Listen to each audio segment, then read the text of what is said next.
हैं महमूद गजनवी का दौर था, तो आदमी महमूद गजनवी के पास ना अपना केस लेके आया, मुद्दई बन के आया। उसने कहा बादशाह मेरा केस बड़ा निराला है। बादशाह सलामत ने कहा वो किस तरह? कहने लगा ये मेरे पास एक थैली है, मैं ना सफर पे जाने लगा तो ये थैली पूरी हीरों की भरी हुई। फलां इलाके के जो काजी साहब है ना, मैं दफा मैं कहीं सफर पे जा रहा था तो मैं उनके पास छोड़ गया कि रास्ता लंबा है, कहीं कोई मुझसे छीन ना ले, हीरों की भरी हुई। कुछ दिनों के बाद मैं वापस आया हूँ, काजी साहब ने मुझे थैली वापस की है तो इसमें हीरों की बजाय खोटे सिक्के निकले। अब मैंने काजी साहब से कहा है तो काजी साहब तो मेरे गिरेबान तक आते हैं, वो कहते हैं बता कहीं से फटी है, खुली है, वो जिस तरह टांके लगा के तूने सी थी उसी तरह लगे हुए हैं कि नहीं? हुजूर लगे भी बिल्कुल उसी तरह, फटी है न खुली है। अब मैं लुट गया हूँ, मेरी कुल उम्र की कमाई जाया हो गई, खोटे सिक्के कहाँ और हीरे कहाँ? तो मेहरबानी करें कि बारगाह में अल्लाह रसूल के नाम पर हलफ देता हूँ कि मैं हूँ बिल्कुल सच्चा। महमूद गजनवी कहने लगे तू जा, थैली छोड़ जा, और जब मैं तुझे बुलाऊंगा फिर दोबारा आना। शख्स चला गया। महमूद गजनवी उठे, दरबार बर्खास्त किया, लोगों से कहने लगे चले जाओ, मैं 3 दिन के लिए सैर करने जा रहा हूँ, इनके बाद लौटूंगा। अकेले जब रह गए ना महमूद दरबार में, तो महबूब ने छुरी मंगा। जिस तख्त पे बैठते थे वहाँ गद्दा बिछा हुआ था, ये गद्दा पड़ा है ना, गद्दा बिछा हुआ, तो महमूद ने छुरी के साथ फाड़ डाला और छुरी जेब में रखी निकल गए। कहने लगे मेरे बाप को मेरे दरबार वाले इहाते में दाखिल ना हो। महमूद चले गए। सफाई करने वाला जब आया ना, उसने आके देखा तो गद्दा तो फटा, उसने शोर डाल दिया, पहरेदार भी आ गए, फलां साहब भी आ गए, फलां साहब। उसने कहा खुदा के बंदो उसका गद्दा फट गया है, वो तो मार डालेगा। उसने कहा था सिवाय सफाई और निगरानी वाले के दूसरा है कोई ना, और यहाँ आया भी कोई नहीं, पहले दिन ही फटा हुआ है तो लटका देगा सबको, क्या करे? और हो गया, सारे दरबार के मुलाजिमीन इकट्ठे हो गए। एक बंदा बोला, कहने लगा फिक्र न करो, मैं कैसे बंदे को जानता हूँ, इस तरह सिएगा कि जिसने फाड़ा होगा उसे भी पता नहीं चलेगा कहाँ से फटा था। ऐसा बेहतरीन रफू करेगा कि पता भी नहीं। कहा यार हम सारे एक महीने की तनख्वाह देते हैं, तू बंदा बुला लिया उसको, उसका नाम मोहम्मद रफूगर था। वो आया, उसको गद्दा दिखाया, उसका यार इस तरह सीना पता ना चले। उसने कहा फिक्र ही ना करो, बड़ा कारीगर हूं। मोहम्मद रफूगर कहने लगा इस तरह सीऊंगा कि फाड़ने वाले को भी पता नहीं। उनका पैसे ले यार तू सी। उसने सीधी अगले शाम ही ला के बिछा दिया गद्दा। तीसरे दिन बादशाह सलामत आए, आके पहली नजर गद्दे पे डाली। उसने बुलाया सब मुलाजिमीन को, कहा किसने सिया? जनाब क्या हुआ, फटा हुआ था? किसने? कहा नहीं फटा ही। कहने लगे बनो बात, मैं खुद फाड़ के गया था, तो बताओ सही सिया किसने है? कहा जनाब आप फाड़ के गए थे तो बताया क्यों नहीं? फरमाने लगे इसीलिए तो बताया नहीं कि तुम खुद तहकीक कर लो, बुलाओ बताओ सिया किसने? तो बुला लिया। अहमद रफूगर आ गया,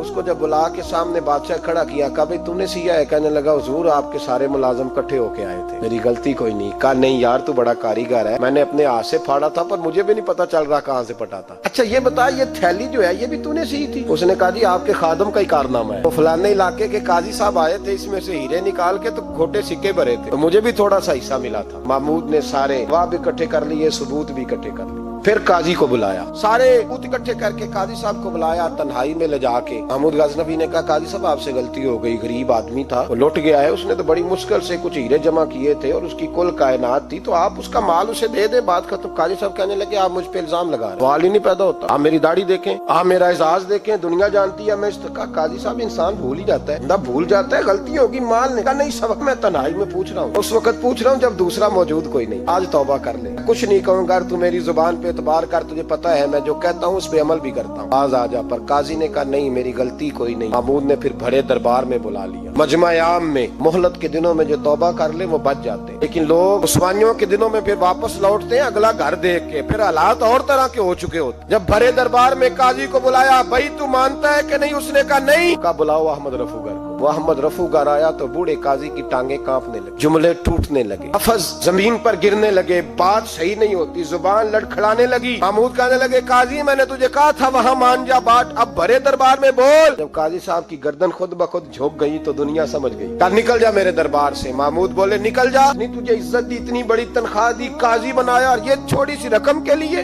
थोड़ी सी रकम के लिए तो बददियानत हो गया, चल चला जा। दरबार से निकला तो लोग लानतें बरसाने लगे। कल जो दुकानें छोड़ के सलूट करने आते थे वो कहने लगे इसकी उम्र देखो, इसके काम देखो, देखो इसने क्या किया। घर गया, बच्चे जिनके लिए पाप कमाया था, तू पाप कमाए हुन किथे नहीं हो तेरे घर दे। बच्चे कहने लगे अब्बा जी तो स्कूल मदरसा जाने के काबिल नहीं रहे, उम्मीद थी कि बीवी साथ देगी। वो कहने लगी मैं मेके कैसे जाऊंगी। गली की औरतें तरह तरह की बातें बनाती।